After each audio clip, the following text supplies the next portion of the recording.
السلام علیکم ورحمۃ اللہ وبرکاتہ. درنو قدرمنو شهنشاه فریدی یم.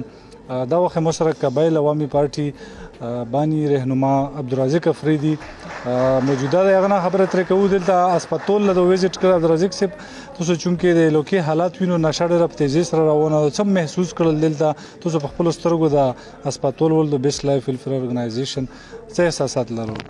شهنشاه ورور یو جهان مننه تو زه چې دلته راغلم کپتون ورور چې د نشویونو د پوره کم سنټر کلو کړی دی اسپتال په شکل کې، نو زه د خدمت له د حوصلې له سلام کوم، ځکه چې د ډیرو میاشتو نه دله مو خپل مریضون هم راغلي دي، خو دلته مو روتګ نه و کړی. د هغې وجه نه مو د ده نه ډېر معذرت هم وغوښتلو، ځکه چې مو په خپله په دا لوکا کې د خدمت و د عبادت یوه سیله راونه کړې دو، خو چې د ده خدمت مې کوم وکتلو د مو ولا خپل مې په ویر شولو، ځکه چې د ټول انسانیت خدمت شروع کړی دی. هغه خلک یې راوستي دي چې مو د ننه دغو مریضونو له په خپله هم وویلو چې په توسې کې زه داسې خلک وینم چې هغه به په کرخونو کې په پټلو په د ویلو باندې پروته وو، او خلکو به انان افراد کولو تر دا پورې چې نږدې به نشول درتلی، دومره په ګنده ماحول کې به پروته وو. و داسې د کپتون شونتې ورور له زه سلام کوم چې توسې یې سینې له نږدې کړلو او دلته یې راوستلو او د توسې علاج یې وکړلو، بیا داسې علاج یې وکړلو چې موږ په مختلف شعبو کې ولیدل چې د دا نه ویډ کې ووتل، و هغه په فیکټرو کې، و هغه په ریړو کې، و هغه په دوکانونو کې ځون له خپل رزګور روان کړلو.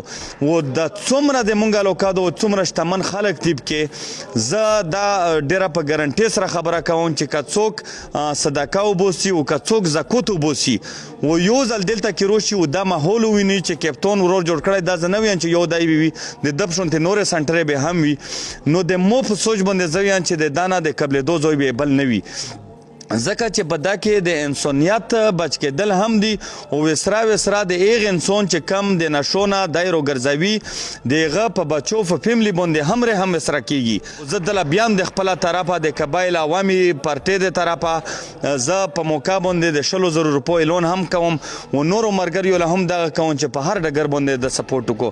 ډېر اخلاصمن ورور دی او دا نه چې زه خبره کوم چې هر یو ملګري له د مو د پیغام ورسیږي هغه د دلته روشي او پریکټیکلی د هغه وکړي، نو انشاءالله د مو خبرې چې واوري دی به یو په لاس ایدانه زیات مطمئن شي. مننه. مهرباني شکریه. په دا نیمه شپه باندې د عبدالرزاق صاحب دلته روتاک د موږ دپاره ډېره د فخر خبره ده چې د لوکي غم او فکر لري. انشاءالله موږ به یو ځل بیا د عبدالرزاق صاحب سره ملاقات کیږي. تر هغې دمه شهنشاه فرید له اجازت ورکړو. د الله په امان.